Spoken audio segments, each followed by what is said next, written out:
Hollywood is being rebuilt by artists not afraid to disrupt the status quo, telling fresh stories and bringing to life characters who until now have been confined to the margins. This is Emerging Hollywood. I am here with executive producer, host, activist, and New York Times bestselling author, Padma Lakshmi. How are you? I'm good. Did I nail the name? You did really well, thank you. I've been practicing.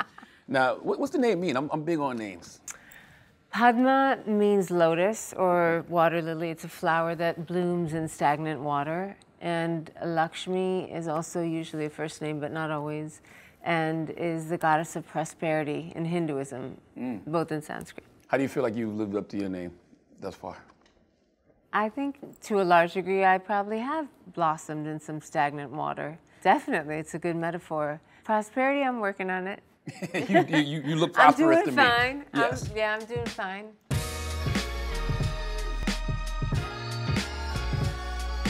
Now, you were born in India, you grew up in America. What was your childhood like?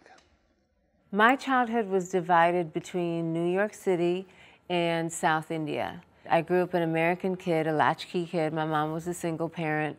We came here because she had a divorce from my father. It was an arranged marriage, and we were making a new life here as immigrants. And then every summer I got sent to my grandma's house, and they were like second parents to me, my grandparents, to give my mom a break, but also to keep with my Indian culture, to still speak Tamil, to be connected to my family. So I'm still very much tied to all that family, and they still live there. My grandma still lives in South India. What was your relationship with your parents growing up? My relationship was really tight with my mom. I did not know my father. I never met my father until I was an adult. I didn't really even have any pictures of him. So all of my family is just always on my mother's side. I've gotten to know him a little bit as an adult, but you know, you can't miss what you never had. I was going to ask, did you want that relationship growing up? No.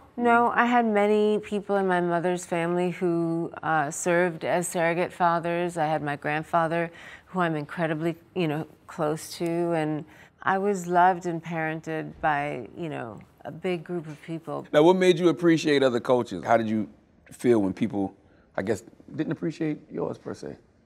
I grew up in the 70s and 80s in America, both in New York and in Los Angeles, and it was pretty white. And then you had black culture, and you could understand that, but there weren't enough of me, Indians, in America to really have an opinion. There was Apu on The Simpsons.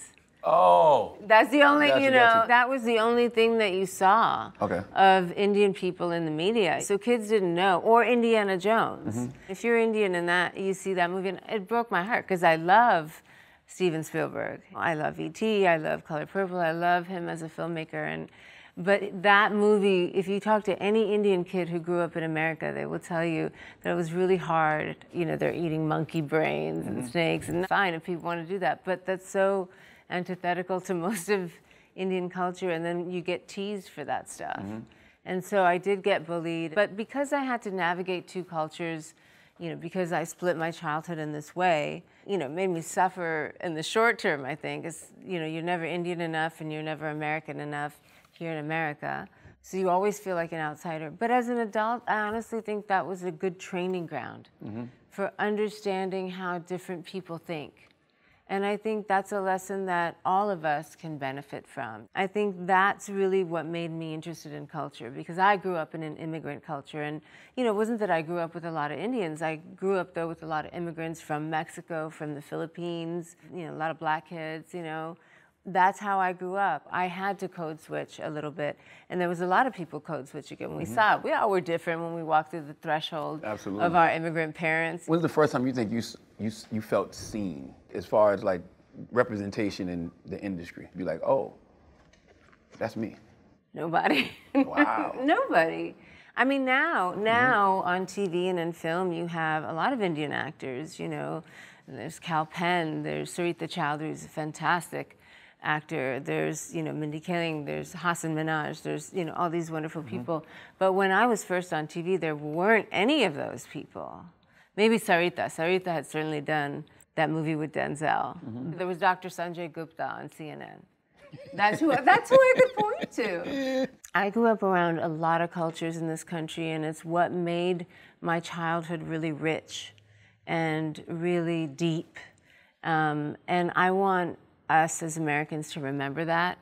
And I think that's why cultures interest me too, because they're a great vehicle for teaching people how to reconnect. And I think that in this country, we really need to reconnect. What were the beauty standards you saw growing up? Now it's very homogenized, but when I was young, I saw beauty standards that differed. For instance, I talked about going from my mom's house in New York to going down to South India to my grandma's house.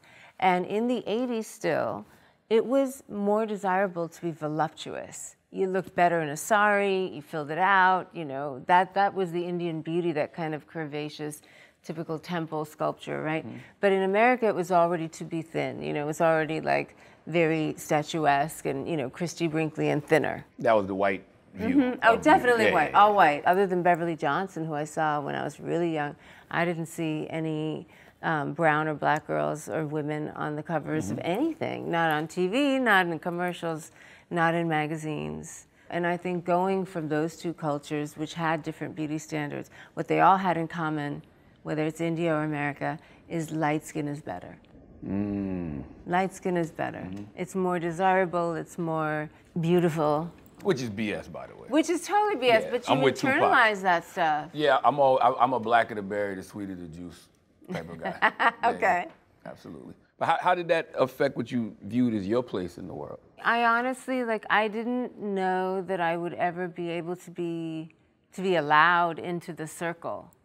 You know, I think I'm old enough to see that things are getting better and they have changed since I was in my 20s and 30s, but you know, I think it's a lot better in Hollywood now than 20 years ago, but it was hard. You know, a lot of times they would say, oh, you know, we really liked her, but we're not going ethnic with this role. Or, you know, it's... Wow. Yeah, sure they do. Yeah, but I mean, look at, even when I started on television in America, it was mostly white male chefs. We had to work hard on Top Chef to make it better. And we have, I think. We've done a good job of it. You know, I think we can even do better, actually. In many rooms, very early in my career, I was always the darkest person there. Or maybe there was one African-American there, but that's about it, you know? There were never more than one or two of us. And I think, you know, that always, it's always there in the background. And you just have to ignore it because you have to hope that there'll be other things about you that will compensate.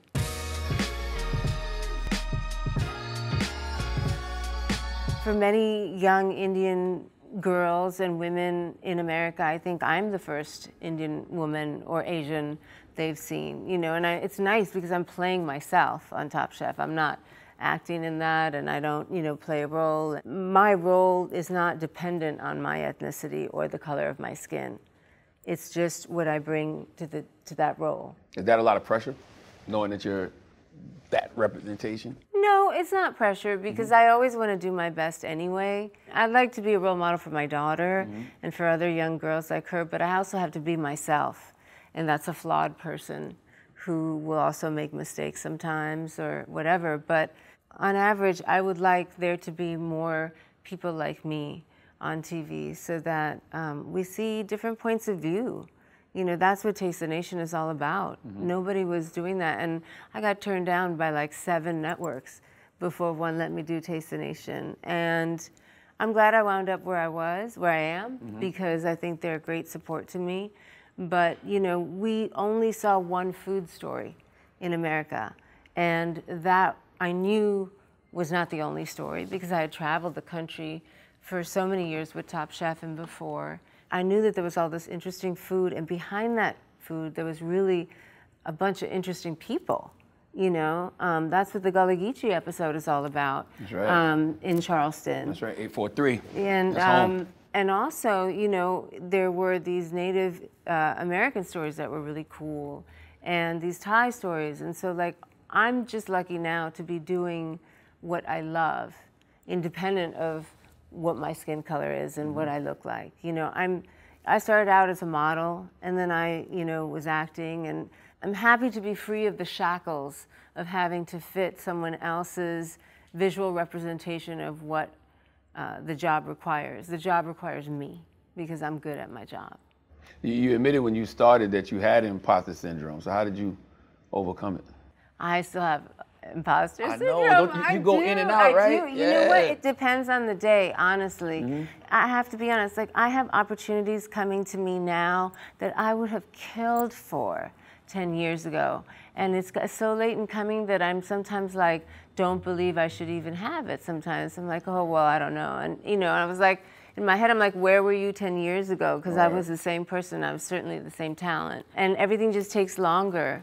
But, you know, I still, sometimes I walk around my house and I'm like, who the fuck lives here? You know, like I'm still in my head. I'm still that young woman who's striving, who's, you know, wants to make sure she will always be able to be financially independent and take care of her folks and, you know, just make her way in the world. You know, there was no guarantee and no path for me to look to as example about whether there was a path. You know, a path appeared for me along the way and I navigated that path. And I'm lucky and I worked hard. So now I just have to make sure I reap those benefits well. That imposter syndrome is a motherfucker. It really is, yeah, and it strikes you down like at the most terrible moments, you know. And I think when you have imposter syndrome, not only do you doubt yourself and second guess yourself, you also think that you shouldn't be not that hungry, but that consuming. You know, I was, as an Asian immigrant woman in this country, told to take up as little space as I could. And so when you actually have the room to spread your wings, you almost have to teach yourself how to do it, you know, a little bit, I think. I wonder if we could deal with imposter syndrome better if we didn't hear the opinions of so many other people, like through social media and everything. Like, oh, for sure, for sure. But can I tell you something? There is a lot that also has come that's been positive to me from social media. It's been wonderful because I have been able to connect with all those brown folk all over the country who do DM me. I don't read all the DMs, but when they comment on a cooking video or on something I've posted, I read those comments, and those have also buoyed me up. You've opened up about being the kid in school who was teased about her lunch. How does it feel to go from that to now being a culinary expert who introduces all this amazing new food to households everywhere? I think that's why I do it. I think that's why. It's that little girl trying to explain that her food isn't that funky. You know, I'm just doing the adult version of it now. You know, I've been very lucky to do what I'm naturally interested in regards to food. And, you know, I started my career in food when I was almost 30. You know, I had another career before then. So I think it's that. I think the little girl who wants to say, it's really yummy. I know it looks a little gross, but it's really yummy and you'll like it and it's good for you. I'm just doing that on an international scale and getting paid for it. I've been translating the two cultures. I do that through food. I enjoy it and I love to eat. I think food is a sensual, beautiful need and pleasure that humans have, and the world is a delicious place, and I want to share that passion through teaching people about other cultures. If you would have walked up to little Padma as she was being teased about her lunch and said, hey, one day you're going to be one of the world's biggest culinary experts, would she believe you? I don't think so. I don't think so. I knew that I was going to be sparkly in some way, you know, as a little girl would say it maybe. I had that suspicion about myself that I did have some little pixie dust in me, but I never knew what that was, or I certainly didn't know it was going to be in food. That wasn't a career. You've been a model, you know, you're a host, you're an author. Which one do you think gave you the most confidence? Being a writer. Because it's very therapeutic. Because it's all me. You know, I waited a long time for people to cast me in things and hire me in things. And writing, no one has to hire you. If you're good, you work. There was a long time where I was making a living also as an actor, as a model, and as a writer.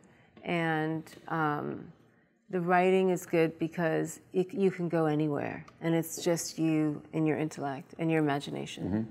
Did it help put your life in perspective for you too? Because then you Yes, it did. You realized everything was a chapter. It did, Yeah. it did. You know, writing the memoir was it's very cathartic, it's very therapeutic, because you see patterns in your life, just, you know, by the sheer force of having to document them that you may not have seen before. And I think that is an exercise that everybody should try. I feel great sense of pride. That is what takes away the imposter syndrome, when I write something well and I know it's good for me. That gives me focus.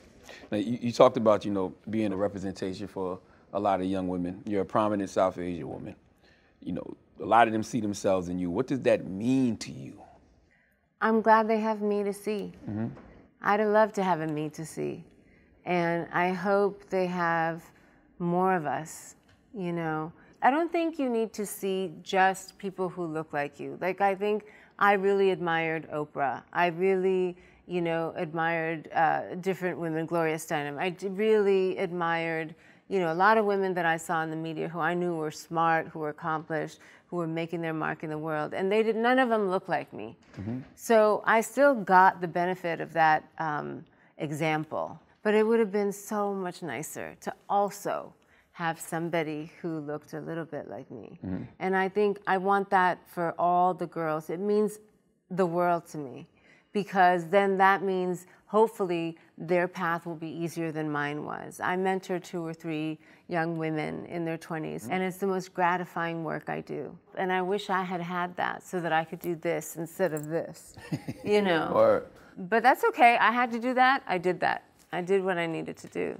What is your parenting style? I'm definitely, I would say, probably a little more explicit with my daughter than some parents might be. I believe in communicating with her. You know, I'm lucky she's a very emotionally intelligent little girl, but I would rather her know the truth and be a little scared than be misinformed or incompletely informed and not prepared for a situation. I want to tell her the truth about everything, so I'm very, very frank with her. I have a lovely relationship with her. She's the best thing that ever happened to me.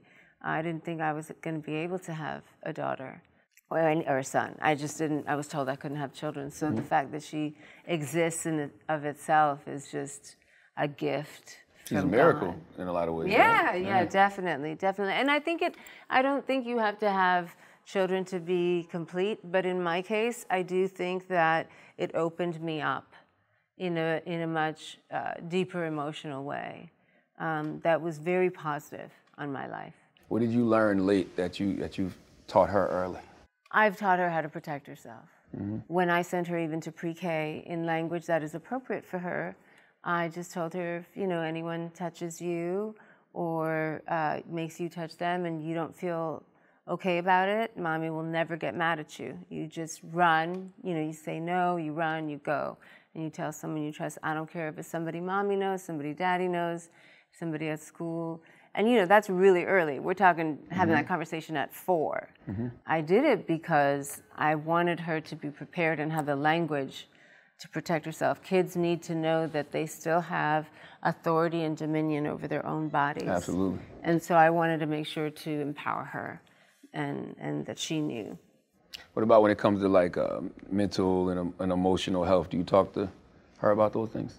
Yeah, I talk to her about those things a lot. I mean, you know, she's seen Mommy be really sad. I always tell her that, you know, it's okay to talk. It's also okay to say that you're not able to talk right now, but that you know that you need to talk and things like that. Just to give her the language to say, it's all right. Like, sometimes people feel sad and it's okay to accept that sadness, but you should deal with it. What's your most helpful form of self-care? Just being still. I love just being in my pajamas, reading the newspaper, and staying in a quiet house all day and reading. That is my self-care. That's personal time.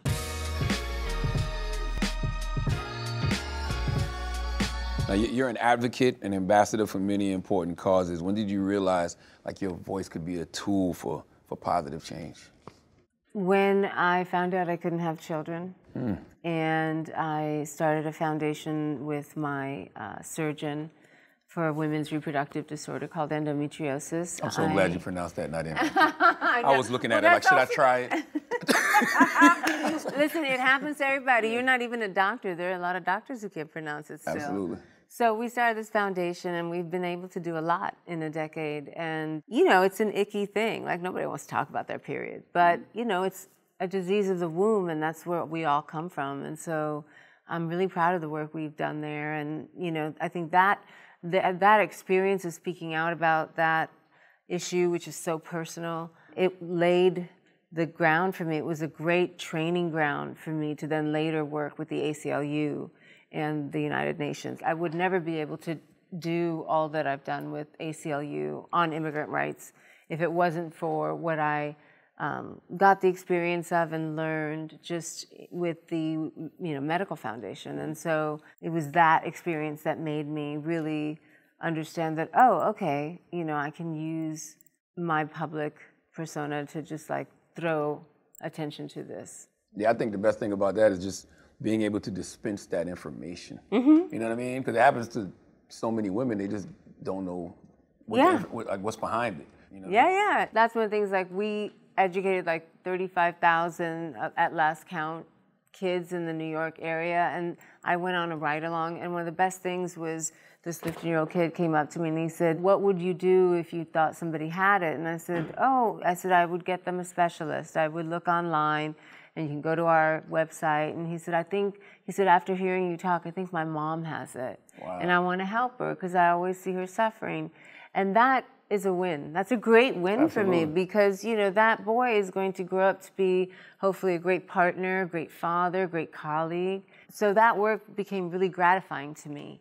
And then after the election with Trump, I had to do something because people were talking such shit about immigrants. And I knew that wasn't my experience. I knew that's not what it was like to grow up in an immigrant neighborhood. So I started working with the ACLU, and then after 5 years of doing that, I thought, I want to do something in my professional life that marries what I do outside of work in my advocacy. And that's how Taste the Nation came about. In regards to immigration rights, like what do you think is needed? And what do you think more people should know? I think the immigration system needs a little bit of an overhaul. I think, I'm by no means a policy expert, but I do think we need to look at the way in which we treat refugees and migrant workers, and that process clearly needs to be updated and it needs to be standardized at the southern border. I think we do need reform, but I think we need to look at it within the context of the history of our country Absolutely. And the history of this nation, because unlike any other place in the world, this is the country it is because it was built by waves upon waves of different immigrants. You need policy that is forward-thinking and pragmatic, but that also recognizes the history of what immigration has meant to the evolution and existence of this country. And those two things have to meet. Absolutely. Now, you work on a bunch of projects, a lot of products. What's the one that gets you the most excited when you get up in the morning? Taste the Nation. Taste the Nation and the children's book also. Okay. So my writing really, which, Taste the Nation is also an offshoot of my writing. It feels really good to have the privilege of creating a show from the ground up.